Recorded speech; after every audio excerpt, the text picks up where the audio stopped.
kids. All right, guys. Hey, my name is Dr. Sharnael Wolverton Sehon. So excited to be here to discuss something extremely cool and new and different. Well, to me anyway, mysterious primary waters. I had to ask and Google and check in and see what this was about because this is a near and dear topic for my friend Jenny Constantine, who is our guest today. And so before I get started, welcome to the show, everybody. If you haven't been with us, please hit the subscribe button. And if you're interested in being a member, you can also get information in the link here below on how to do that. We have a lot of giveaways. We do some great extra content, and we also have monthly meetings with our team, with our group, with our members. It's just a way for us to get to know everybody and have some fun. You can also go to swiftfire.org or Dr. Sharnael and get on my newsletter. There's a lot of things coming up that I think you guys would be interested in. And so yeah, check that out. And hi, Craig Walker, what's up? Hi, thank you for having me again, for accepting me as your co-host. Yeah, like I say, I've been following Jenny on social media for quite a while. So I sort of said I'd really like to get her on and talk about whatever she is on her heart at the moment. And she brought up this topic of the primary waters. I was like, the what? And so I've been doing some Googling myself, and this is a really, really massive topic. Like, it's huge. Yeah, really cool. Yeah, it's really cool. And I mean, it's like water. I mean, like, water is life, basically. And so, yeah, I'm excited to delve into it and to hear what you've got to say, and we'll flow with it. Awesome. Okay. Awesome. Well, tell us a little bit about who you are, what you do, like your background. How did you find out about these waters? Like, Sure. give us a scoop. Uh-oh. Uh-oh. I thought I was having issues with the storm, but... Unless she's literally just stopped and she's still recording. Yay. Well, let's see if she gets back here a second. Also, while we're here, thank you, Christine Ballard, for becoming a new member. How you doing, Kathy? One of our members is joining us. Let me see. All right, Jenny. Okay. She managed to log back in again. Let me refresh and see if that helps. Oh, she might be stuck. Hey, Rhonda. Happy to see you as well. Thank you for your support. Yeah. By the way, while we're waiting for her, if you guys haven't seen, Craig did a really good interview with Paul Keith Davis, and I haven't watched all of it. I watched about 90% of it, and it's so. It was an hour and 45 minutes, so. Yes. Paul Keith is amazing. I traveled with him for years. He's an awesome man of integrity. Love him and his wife so much, and it was a really good interview. I don't know if there's a way maybe we can upload it to the channel or something, or for the members, or I don't know. We'll figure out. Maybe there's a way we can get it to you guys. It's also on his. If you go to his Facebook, you can go there. He has it listed for Rumble if you guys want to check that out too. But yeah, I had to go to Rumble. Not doing this YouTube nonsense. Yeah. So, well, and also we love all you guys at YouTube. Just saying, nothing mean about all y'all. Oh, it's the company. Like I say, right. I knew there was going to be things said that just probably wouldn't get past the censorship, so I chose Rumble. So yeah, that's that. Yes. So someone's saying, how do I see the interview? I just joined. I can only see the chat. If you are on, go back in, Christine, and you should be able to see this live while we're waiting for Jenny to come back. We have a couple of guests that I think are going to be really excited. We have Barbara Lamb is going to be coming back with us. She did contact me back, Craig, and so we're going to do that this afternoon. Excellent. Okay. And we're actually going to talk about something really specific. We're going to talk about with her the overwhelming amount of people that she has had come to her who have had abductions and then got pregnant, and then they whoever they are abduct again and take the baby for hybrids. Whatever that means. I actually saw Yeah. So I saw a documentary on it. That's how I found Barbara in the first place. Is there was a documentary on Netflix I want to say it's called seeding or seeded or something like that. Oh, Jenny just texted. She said her internet is completely out. Oh no. Oh My no. goodness. Well, let me see. Can you do phone? We might have to do this later. Hey Heather, how's it going? And Lakeside Laura, what's up? Hey Matthew, good to see you. Oh, there she's back. Is she back? Yes, I'm here. Yeah. She's back. Don't worry. I refuse to be held down by the powers because that doesn't happen. You know, Right. I haven't talked about the primary waters in a hot minute, and this does seem to be a buzzword, kind of like the Interesting. jabby jab and Mhm. all those things.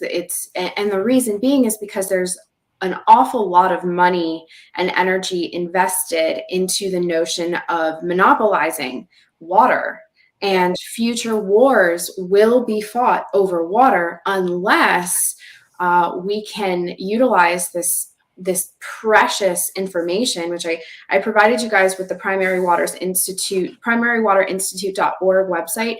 I encourage everybody watching to just visit that website. They have a free downloadable magazine with all of this information. It's just all encompassing. They've been at this for a long time, but they have been met with resistance at every turn because the implications of this are just so grand. I mean, how many millions and millions of lives are lost every year due to lack of clean water, lack of water, full stop. And so it's also apparently it's relatively inexpensive to create the mechanisms, the technology necessary to draw this water, find where that water is coming up to the surface, and produce all of this water for people. So I'm certainly not the expert. I'm just a student. And how I got into this, and notice I just jump right into it because I'm trying to. Wait, so for those two watching, you said to draw the water up and out. For those who don't know what you're talking about, explain what the primary waters is. Like, okay.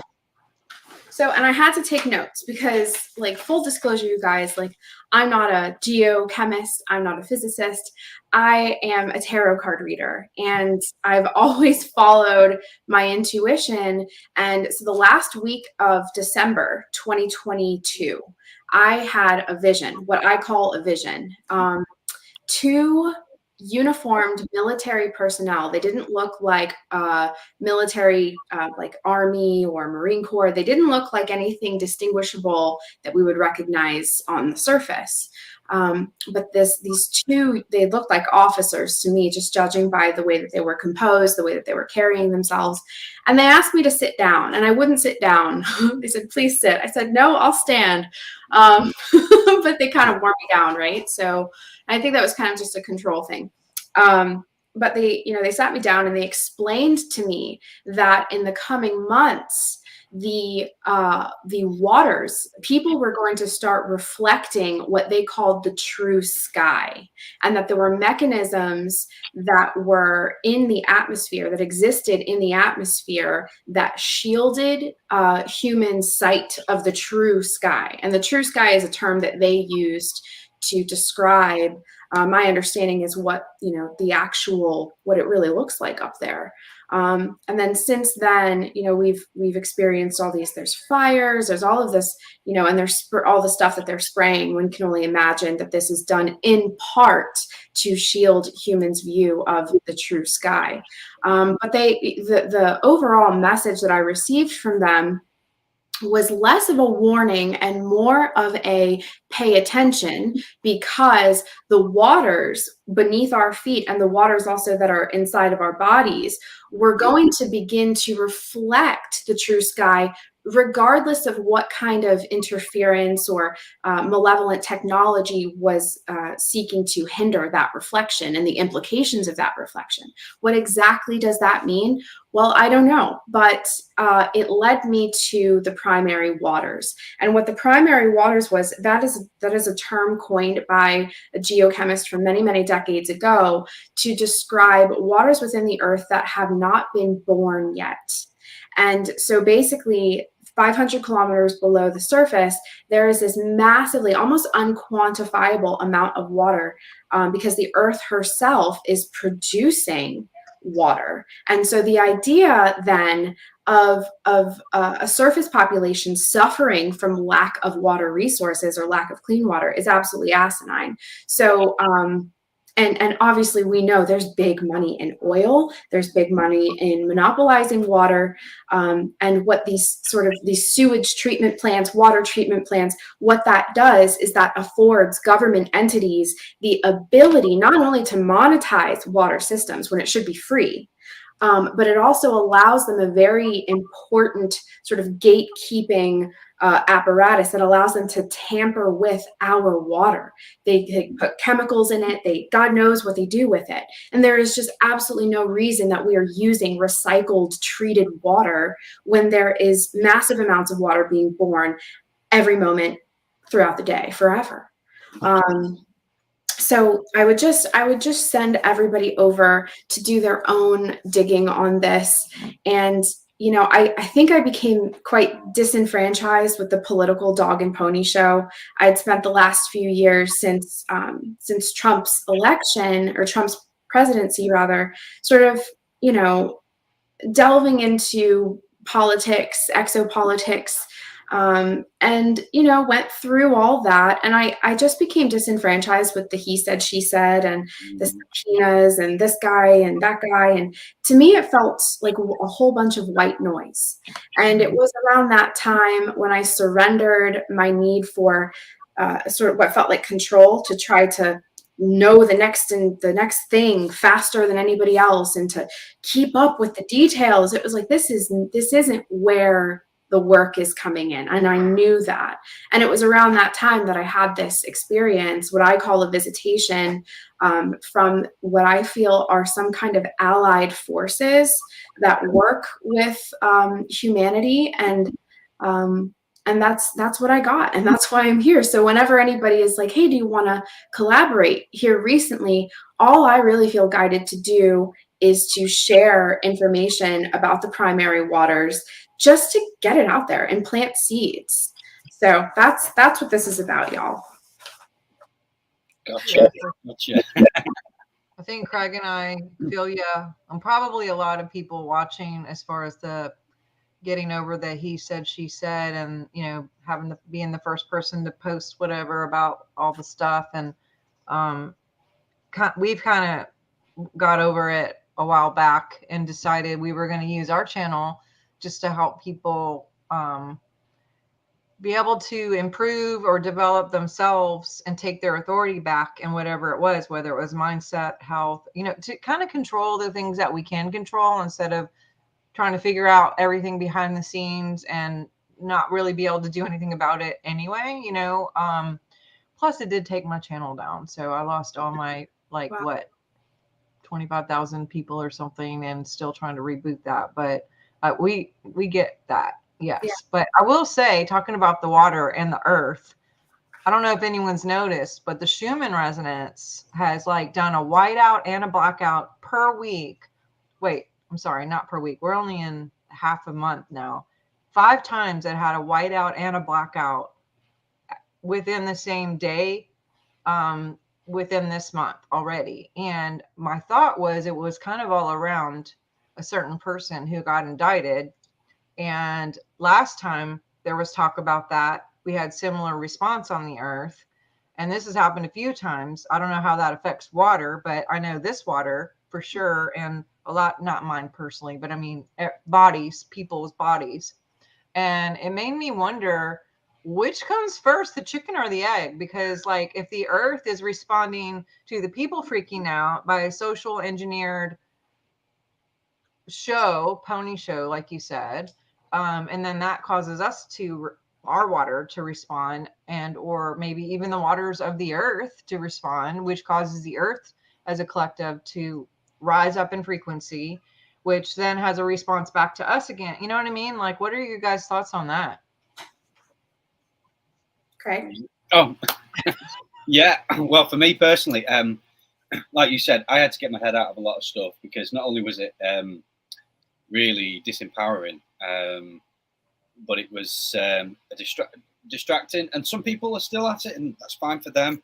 I'm not disagreeing with them in any way, shape, or form, because I think there was a lot going on behind the scenes that we don't know about. I think we're definitely on a positive timeline for sure. It's just what matters to my daily life here and now, and something like this that Jenny's bringing to the table is affects every one of us right here, right now. And like I say, I mean, every time I quote, I said 80%, our bodies are 80% water the other day. Somebody said 90%. Somebody said more. I don't know what it is, whatever it is. We are water, basically.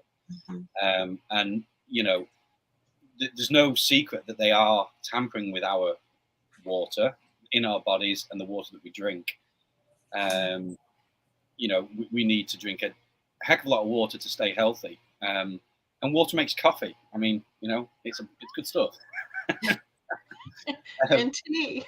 Yeah, and tea. Yeah, but the point is, for me, I just really want to delve sort of as much as we can, Jenny, with what you know. And I mean, again, we're not saying we're experts or anything like that, but just to have the conversation, because clearly they don't want us to have this conversation, and so that makes me think we're going to have this conversation.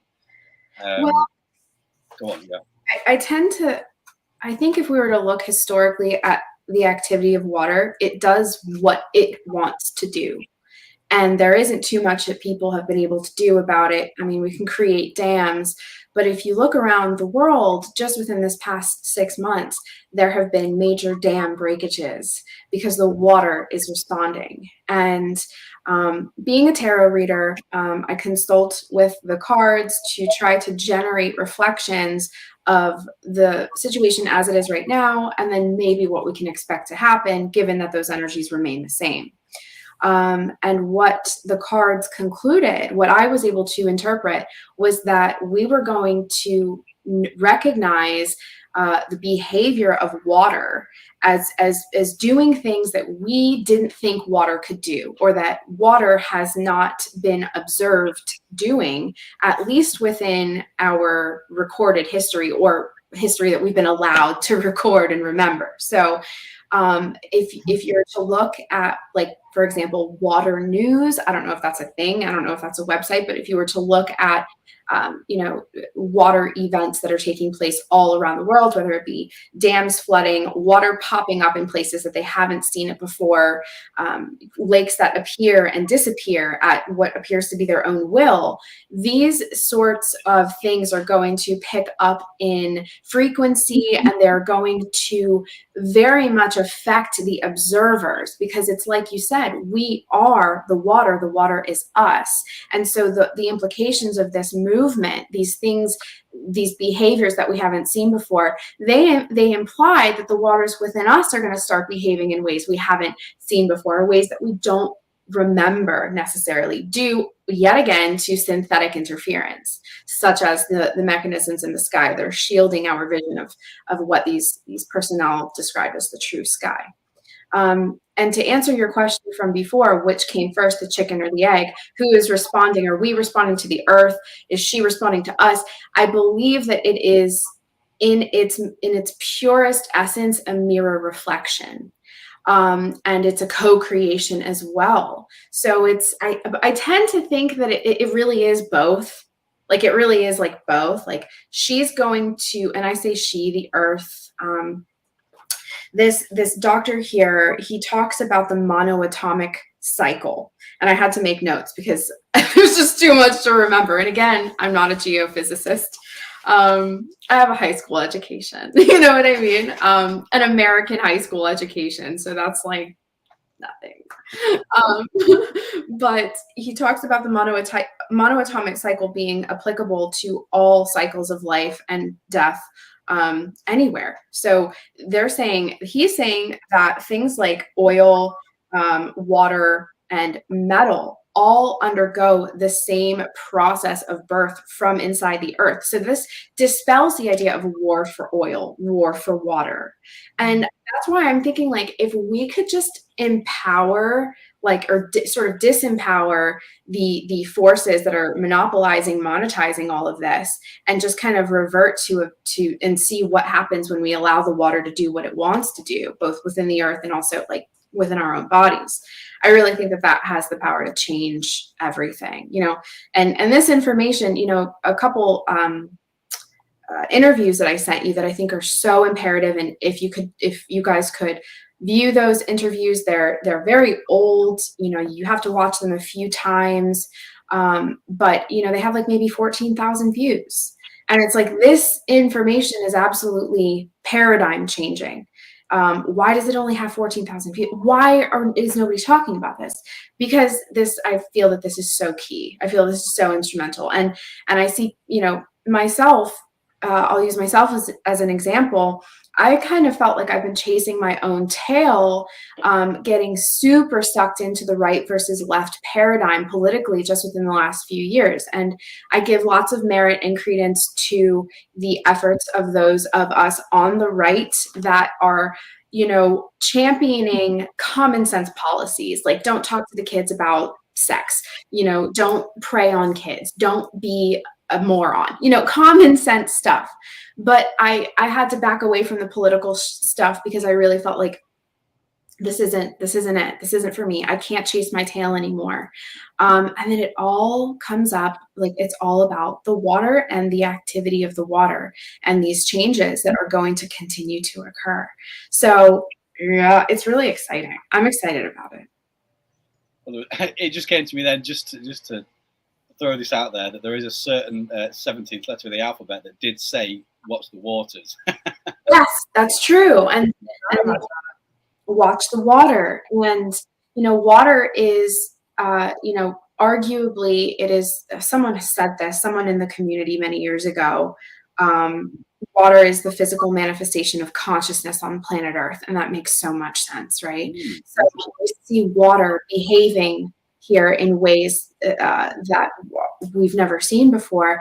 That really is a signal that we are also, you know, those of us in alliance with, you know, the earth network, the natural earth network, we too are going to start to behave and bend and expand and move in ways that are all new to us, you know, and indicative of a type of evolution going on, for lack of a better term. I don't love the term ascension because I think it's gotten kicked around a little bit too much. And but I know what it means when people say ascension, but I don't know that everybody else really receives it well anymore. Kind of like twin flame or soulmate or something like that. It's just kind of diluted. Right. Yeah, I was just thinking then. So something that's coming through my head I'd like to get perspective on is obviously, like I say, we are majority made of water. You know, or certainly our bodies are.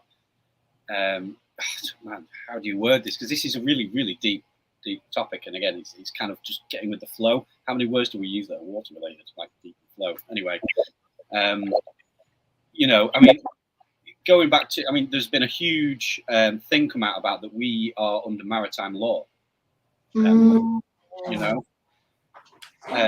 and that it's actually almost like it's a fake legal system. I don't know if you have any insight on that whatsoever, but want to think about that? I think she does. I love watching people. I love the wheels turning. It's this glorious moment in time. We're on this. It's kind of like almost like a pseudo legal system that is all based on the waters. I don't know if anybody's got any further input on that. Sharnael, looks like you get the download. No, that is so amazing and interesting. And I never thought about that before. And that makes a lot of sense.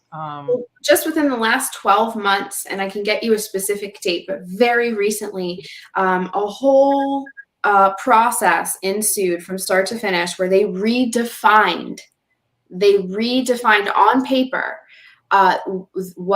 what defines the navigable waters of the United States. they completely redefined what that meant. In the first time since the 70s, they touched that verbiage and they changed it.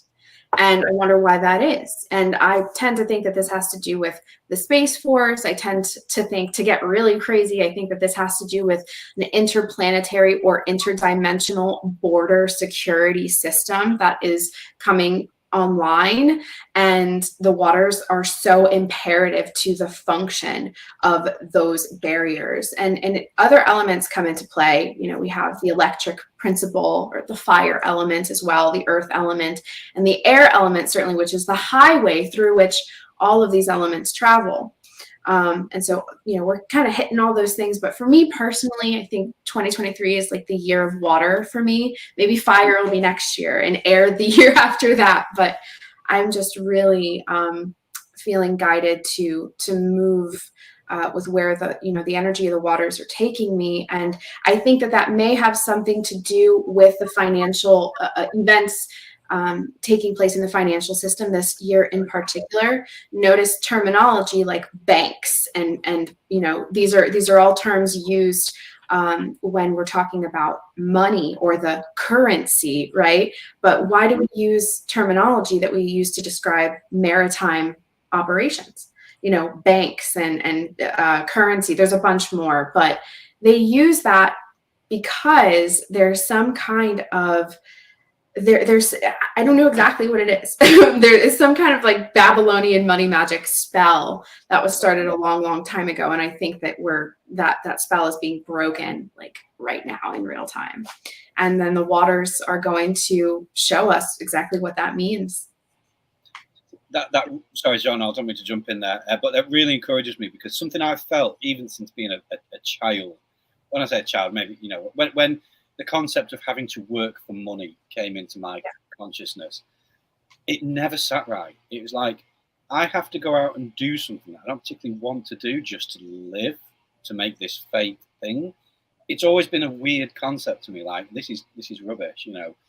And I think what's coming out certainly over the past several years, maybe since 2016ish for me, is that the like I say, the whole legal system, that the whole which is the economy and the legal system, are completely intertwined with each other. This is why they fine you with money when you're convicted of something, and you're convicted in the dock, by the way, when you go to court, which is another maritime phrase. I just don't know if you've any insight into this whatsoever, like you say. So are we saying then that it's kind of like do you think the waters of the planet contain a frequency or a consciousness which is, I don't want to say controlling us, but it affects us on a vibrational level? And they know this. When I say they, I'm talking about the powers that were, the powers that are now wrestling with and are being taken down, I believe. And we're kind of taking back the power of the water. Is that kind of where we're going? Is that what we're saying? Well, yeah, I think so. And to take that even further, you know, these guys, Dr. Stephen Reese, and then there's another guy, Walter. Yes. They are saying, and it's not even just them, it's like, it's the real science that they're not teaching people. It's like, it's wildly sophisticated. And yet when you really break it down, there's such a simplicity to it, because that's the beauty of life, is that it's complex and yet it's simple, and it sort of can respawn itself anywhere. But what they're saying is that all elements, including silver, gold, all elements undergo the same sort of the monoatomic cycle, which is stages of compression, heat, and intensity. And what they're proposing is that different elements, including things like silver and gold, and granite, which is very hard stone, are literally phases of water configurations.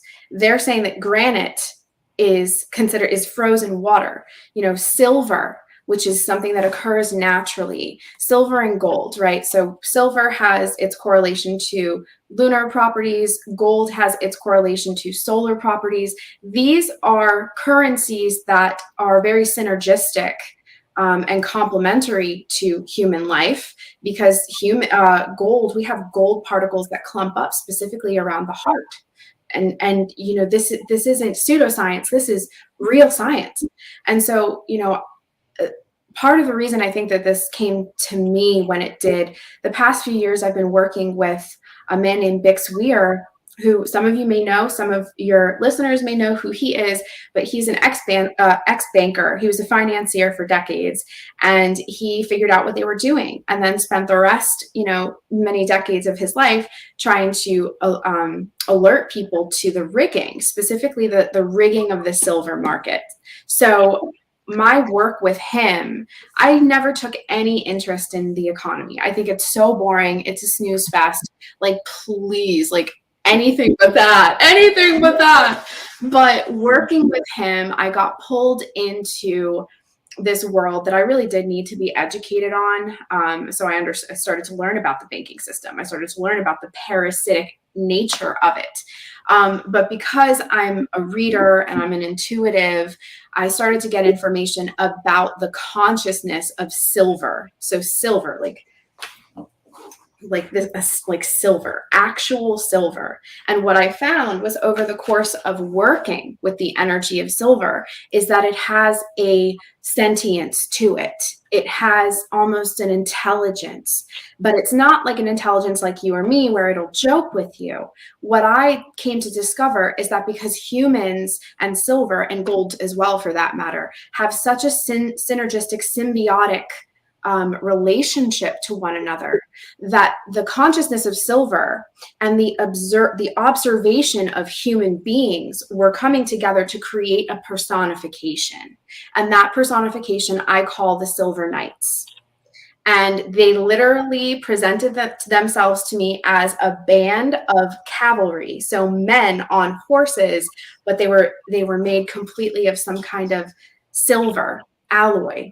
And they are, to me, they're real, because they've been guiding me this whole time, trying to explain to me that the economic system in and of itself, as it falls, silver and gold and other metals that I don't think we talk about enough, they will sort of take their rightful place within the natural ecosystem of the human experience here, because silver and gold are just like water in terms of their their essence, their natural essence, and the system, the process that they undergo. We undergo the same process as water and oil and silver and gold. And so that's why I think we're really coming into hopefully coming into an understanding of that. But what I found as well was that, and this is where things get really freaking weird. Weird. I know that I know you guys do, so I feel real comfortable. But what I was getting working with Bix, a lot of people want to know the status of their silver. A lot of people have been stacking silver and gold for many, many years now, because they knew they were so disillusioned, disenfranchised with the banking system. They knew that true value was going to come in the form of silver, of gold, water, ammunition, that sort of thing. So I've got a lot of people asking me, Jenny, when is the price of silver going to erupt? When is it going to be set free? And I couldn't answer that question. What the hell do I know? You know what I mean? I'm just a card reader, you guys, right? But I surrender all that. I'm like, okay, I'll clutch my silver dagger here, and I'm like, tell me what I need to know, in alliance with the highest good for all of humanity, for our descendants, for our ancestors, the whole thing, right? And what silver told me was that it was only ever going to be allowed to reflect what humans are reflecting to silver.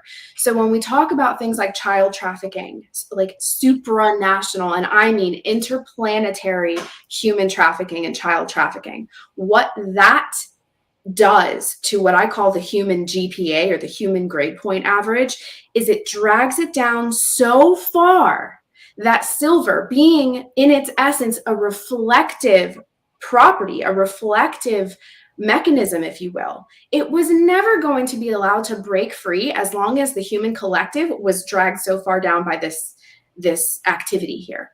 So if we were to eliminate that parasitic influence where they're either taking the kids or doing terrible things in darkness, what will happen is we'll wrestle our way back to this baseline level that was going to be brought about by the revelation of what they're doing, right? So it's all about information and what happens to collectives when they have enough information, they have enough knowledge, and then enough time passes where they can integrate it, kind of like the 100th monkey experiment, if you guys have heard about that.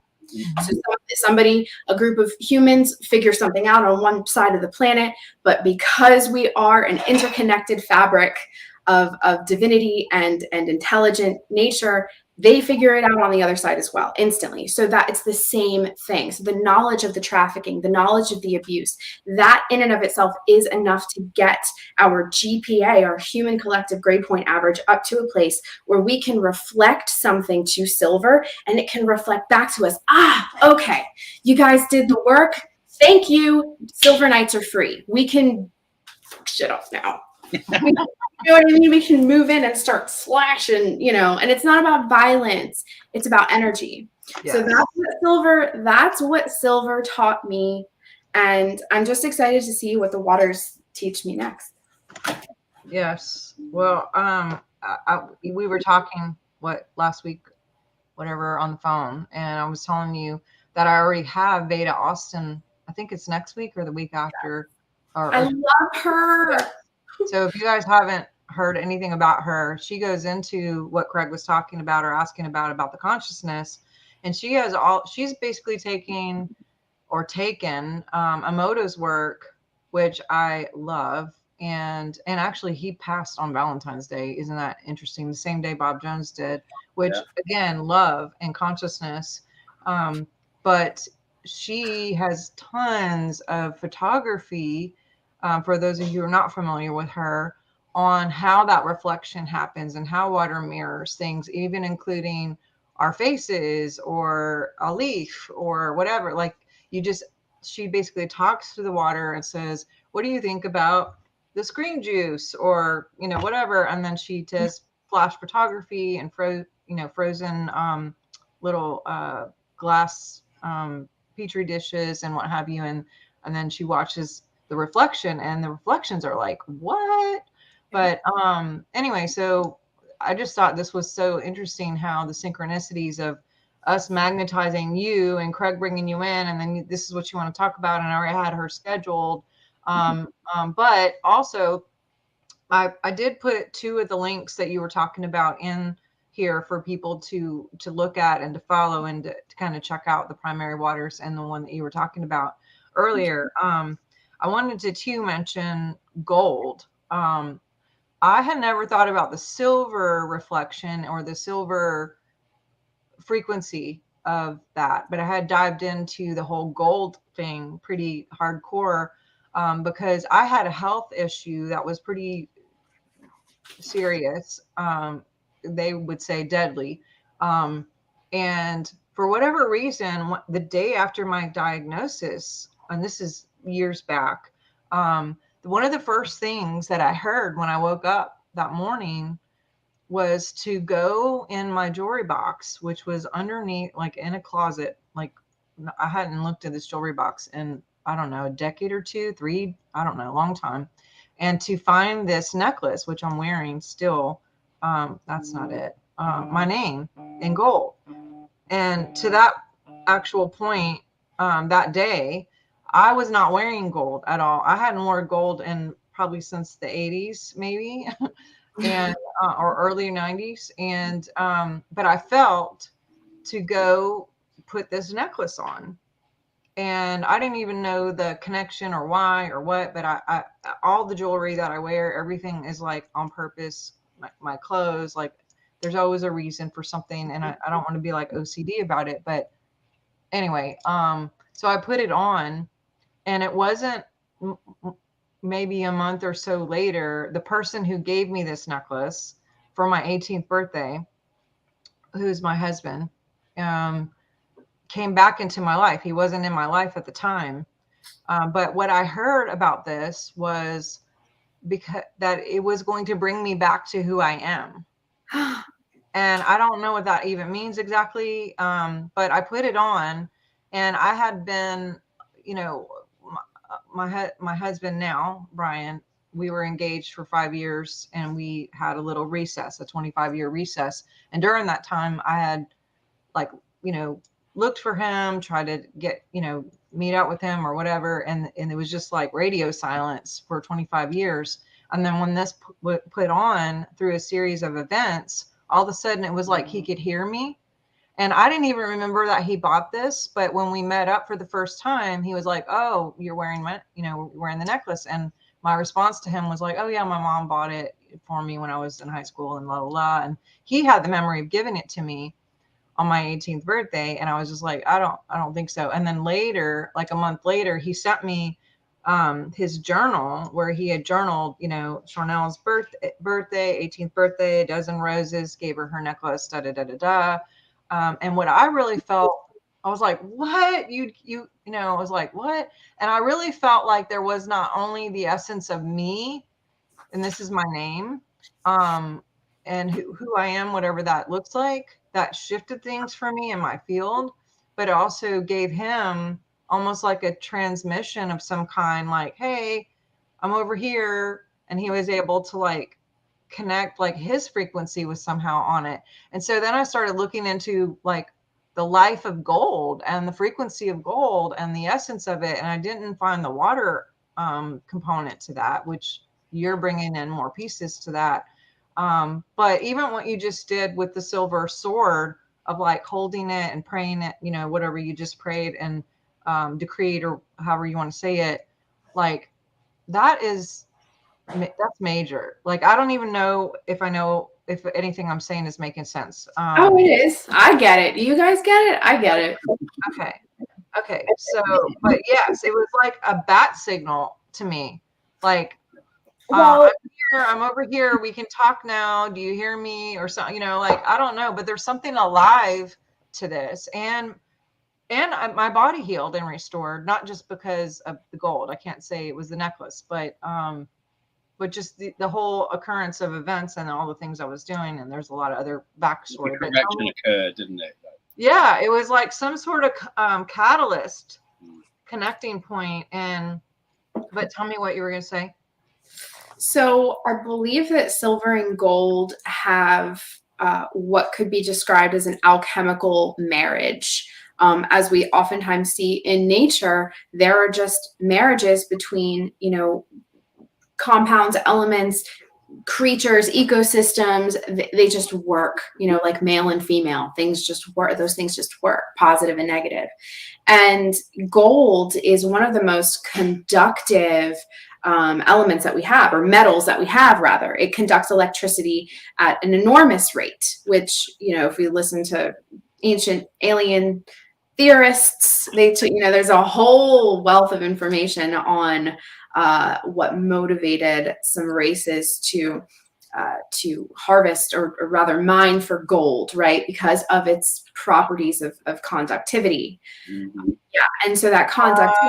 I am like, what? Oh my God, my mind just went like poof. That is what they were mining for. What the heck? I forgot about that. They're mining for gold because they need it to move through the waters and move through the spaces that get them from point A to point B to point C, so on and so forth, or that enable them to be at many places at the same time, which is really the goal, isn't it?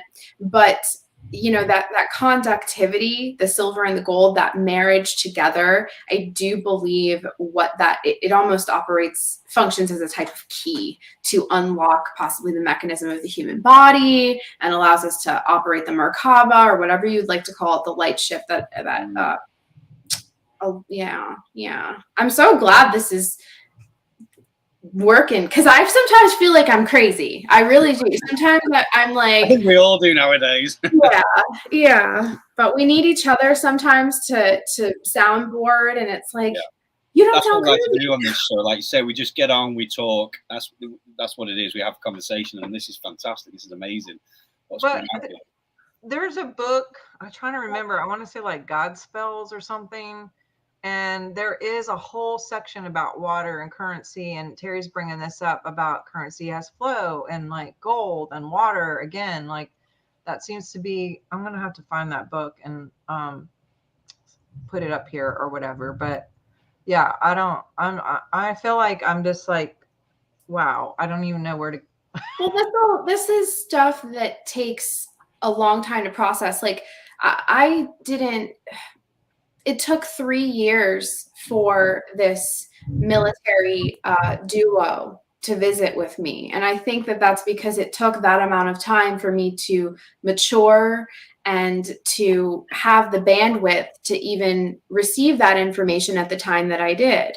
And so this may take some time for everybody to process, but I would have everybody know that time is a little bit of the essence.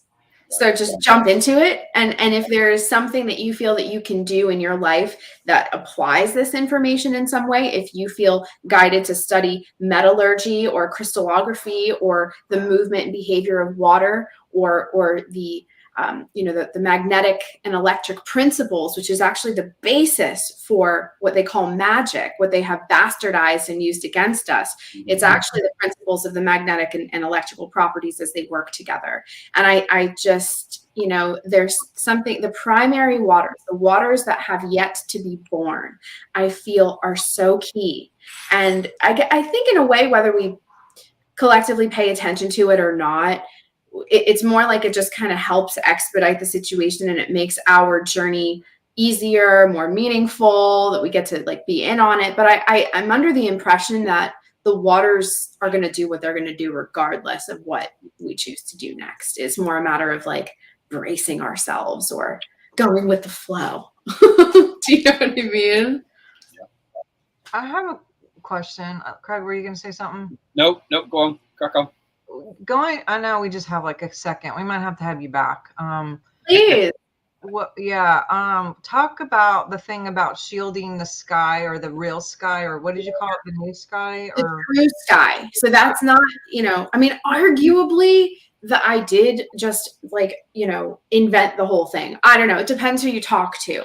To me, in my world, in my reality, I was truly visited. I was genuinely visited by 2 people. And I call them people because they had skin and bones like me and you. I've met loads of people who've had people that look like agents come to them in the ethereal. I've heard it loads. Loads of people have it, so you're not on your own. Thank you. Yeah.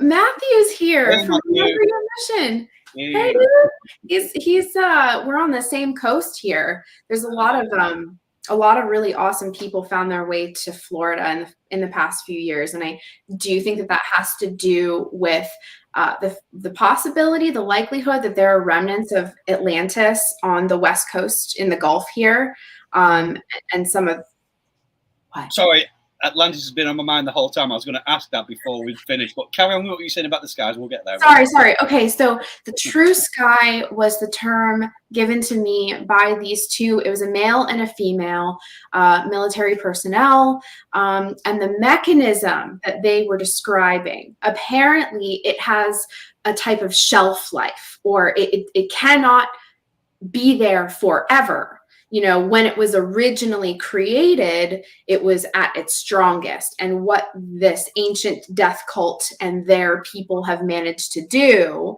and I say people loosely in that term, in that context, because who really knows what they are, what animates them rather. They do have a physicality, but I believe that they've had to run exhaustive maintenance missions with these mechanisms in the sky. But due to changes, due to paradigm changing information, they are not at liberty to conduct those routine maintenance checks anymore. And what's happening is the mechanisms are weakening and they are breaking down. Those machines are breaking down in the sky. So what's happening, and I also propose that in part a function of the Jabby Jab was an effort to subdue the natural expansion of the spectrum of light that the human eyeball takes in. So kind of like when you see apparitions, you usually see them at the corner of your eye. That is because they are just outside your typical modern human bandwidth. And I say modern human bandwidth. because there was a time when we were not tampered with. And I think a lot of us now remember a time when that spectrum of light was a lot wider, and which is why a lot of us have things like sight and vision, when, you know, the neighbor doesn't see what's right in front of them. You know what I mean? I shouldn't say that. Sometimes I don't see what's directly in front of me either. You know, where's the granola? It's literally right in front of you, Mom. But these machines are breaking down, and what this personnel told me was that the effects, what happens, the waters are changing inside us. The reflection of the waters above and the reflection of the waters below was going to penetrate what is left of these mechanisms, and that the only thing left was going to be what looks like almost like, if you guys have seen Harry Potter, the closest thing that I can like recall that it may start to look like is when they're trying to break down this protective enchantment. It's like a bubble that they constructed around the school to protect it, but there were forces it was starting to kind of singe off and fall. So and this is another reason why I think they're going to try to pull some weird blue beam stuff as a cover, because they're like, shh, it's breaking down, you know, aliens, you're up, and it's going to be fake. It's not going to be real, you know, but the test is going to be trusting true inner sight. And I think depending on the integrity of the waters in your body, which I believe could have been on a very cellular level compromised by the jab, which would then inhibit that person from being able to get with the flow and sort of change alongside the earth herself. They're not going to be able to see it, because the jab managed to subdue that expansion of the spectrum of light. So they're stuck in a sort of locked.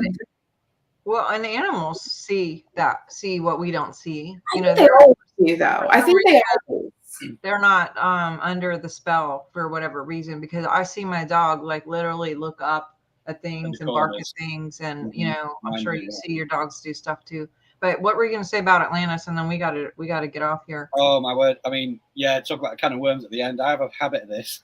I was just going to basically say, like, as we've been talking, a lot of things come into mind, like the biblical flood, which I believe is linked with Atlantis, you know, the destruction that came. I have heard that the earth was covered with a canopy of water, and that, you know, and then that collapsed, which is what caused the flood. It flooded the earth. And then obviously that's when rainbows occurred, because it no longer had that canopy around it. Just basically any insight into that, because I'm massively onto this sort of thing. Wow. Ancient civilizations at the minute. I mean, if you've got anything on that, I'd love to hear it. I don't. That's something I'm gonna. I have to be honest. Oh, I hope I don't get crap for this. I've never read the Bible, the reason why I haven't. The Christians, the people that call themselves Christians, have turned me off to the Bible for a long time. But just here recently, I have felt called to read it for myself as more of an observer. I love Jesus. Okay, I'm cool with Jesus. Jesus is my homeboy. You know what I mean? But I have a problem with a lot of the self-proclaimed, self-righteous Christians, as I think that they've just misinterpreted a lot. Yep. But you know, I feel like the Bible's definitely talked about those waters. Mm-hmm. Thank you guys for having me on. This is so much fun. You know what? Sometimes, because I asked you to come on the show because I just felt like you should be on the show. Didn't know what, you know, but this has been like mind-blowingly good. I mean, you've been on fire, and water, I guess. And water. But yeah, I mean, just to summarize what I was trying to get at really is that, you know, I think there is so much to this. Yeah, someone's put it there, firmament and water below. Yeah, that there is, you know, the frequency of the water, that something happened way back in the day. I mean, there's so much evidence to it, you know, physical evidence on the planet of a great flood. And it'd be worth researching with this knowledge, with the primary waters that you're speaking of. And that's what I might do for the next time we have you on. Yeah, absolutely. Thank you guys again. Well, I personally have a Pisces moon, and I love the water. I love being, we have a place in Destin, and, you know, water I've always been afraid of the water until recently. And then like now I'm just like, this is my year of water as well. Like I'm just like all about it. And, you know, you mentioned the thing about, you know, only having a high school, whatever. And I'm just, you know, can I just please tell you from my heart, like that we've had a lot of people on the show. I don't know if I've ever spoken to someone so freaking intelligent. And just like, you are brilliant and genius. Please do Oh not my God. ever, you just speak with eloquence. You have so much information. You have such a broad picture and the ability to bring in these dots that people haven't connected. Like I have chills all over my whole body. But Can you call my parents and tell them that, please? Because my parents think I'm a psycho. Yeah, I am just saying, please, like literally, I don't want to hear ever you say I only have blah blah, because you are a freaking shining blazing genius. Thank you. So 100% we need to have you on a panel, regular guest. Like I'm so glad we finally connected. I know Craig, thank you for connecting us. And I know that we had somehow connected a little bit through Laura, like through Facebook, and then there's like the friend limit or whatever and stuff. But I had kind of seen some of your stuff and whatever. And I'm just so glad that we had a conversation and now we have this. And like, I love that this is the beginning of maybe a beautiful friendship. And you guys watching, yeah, like go follow this chick. This girl is amazing. And just the purity of your heart too, because you can be smart, but you can use it in a bad way. And you're using your gifts to bless others and to love people and to encourage people. And I can just hear it in your voice. Even as you spoke when on the phone, when I talked to you, I was like, this girl, you're a powerhouse, dude. Like you're a purity powerhouse. And let it be the waters that you're speaking through in your body or whatever, call it whatever. But I'm just really excited that we can. Waters are moving. Waters are moving. Thank you guys so much. Awesome. Well, we love you, and tell us how people can connect. A lot of people are looking her up now. Great show, lots of stuff, got lots of great feedback. Yeah, that's so Bix Weir. Bix Weir is my I've worked with him for a couple of years now. You can find him on YouTube as well. My YouTube channel is just my name. It's Jenny Constantine. And I do have a Patreon that I started a few months ago, and that's been really cool because I get to do my weekly readings for my people. We talk about all of this stuff. And just recently I channeled a 27 card deck to sort of like from all of my subscribers. I channeled all of like through their names. This deck was the result, and it's all of their strengths, their spiritual gifts, their proclivities, their abilities. And so we've been doing these sort of weekly shows, like what's your spiritual gift type of show. And it's been emotional for people because there's nothing like having yourself be confirmed or validated by somebody else that doesn't really know you, to be seen by someone else. That mirror reflection, again, I think is worth its weight in silver and gold.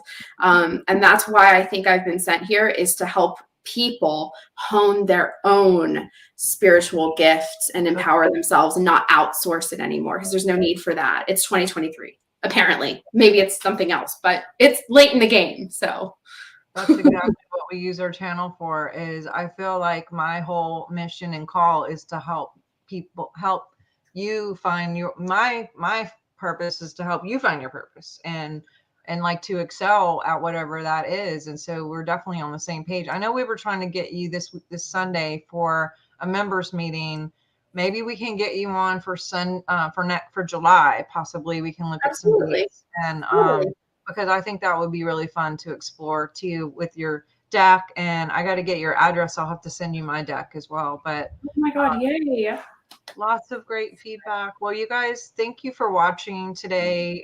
Craig, you want to give a shout out to your channel and all that stuff to you? And well, oh my God, this flew by. Yeah, it really did fly by. I mean, I interviewed Paul Keith Davis this week. Something I felt like I really wanted to do. I should have done, and it was just amazing. I have set up a Rumble channel. I don't know what I'm going to do with it. It's there if people want to check it out and subscribe. If you go on my Facebook, Craig Martin Walker. We spoke about some pretty deep stuff. If you like shape shifting and things like that. And this is from a Christian preacher. You know, what I'm trying to do is I want to bridge the gap between, like you said, Jenny, there's been a lot of harm done, particularly by religious folk, with spiritual people. And I have a real heart just to bring people together, because we're all talking about the same things. We're all wanting the same things here. And we're divided and conquered by belief, opinions, and things like that. So one thing I like to do is just bring people together and get along and realize we're all in this together. So if people want to check out my channel, I might do more with it. Who knows? But yeah, that's where my heart's at. Anyway, but yeah, thank you. Anyway. Awesome. Well, you guys go to swiftfire.org, drsharnael.com. I do biofeedback. I have books and classes and teachings and all the previous shows if you want to go check out what we have there. And yeah, I think that's about it. But I'm really excited to have you back, Jenny, and I'll get on some dates here for next month and we'll see where this goes. But you guys have an amazing rest of your week, and mucho blessings and love to all of you. And thank you for all the members that support us. And Jenny, you are a hero. Thank you. Keep doing what you're doing. Love, massive love to you. And you guys all send good vibes to Jenny and her family and all the stuff and whatever she's doing. And yeah. All right. We'll talk soon, guys. Thanks a lot for your time. Bye. Bye.